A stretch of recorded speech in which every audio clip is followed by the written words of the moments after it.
L'immobilier en Algérie serait le plus cher de l'Afrique du Nord. Selon un rapport élaboré par la Banque mondiale en 2017, le financement public algérien du logement est le plus élevé au niveau international. 2 450 milliards de dinars ont été utilisés pour construire et entretenir les logements entre 2010 et 2015. Le rapport souligne la nécessité de mettre en place des réformes du marché de l'immobilier pour l'améliorer. Il s'agit de tout revoir le marché, comment il fonctionne, revoir aussi la disponibilité de l'immobilier, la concentration. Il y a beaucoup de concentration en Algérie, surtout dans les villes du nord du pays, les grandes villes.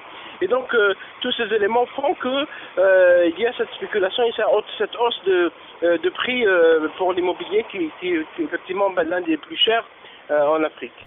En Algérie, la croissance du marché de l'immobilier est freinée par l'offre limitée de terrains, la faible transparence du marché sur le nombre de transactions, sur le prix des propriétés et le profil des acheteurs.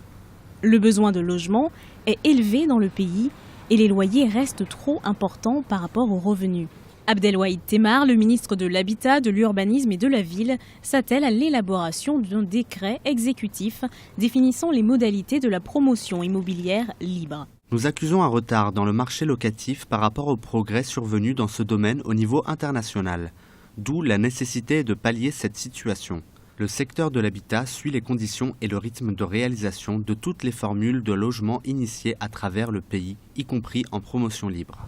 Le ministère de l'Habitat a pris de nouvelles mesures dans le cadre de la formule du logement promotionnel aidé.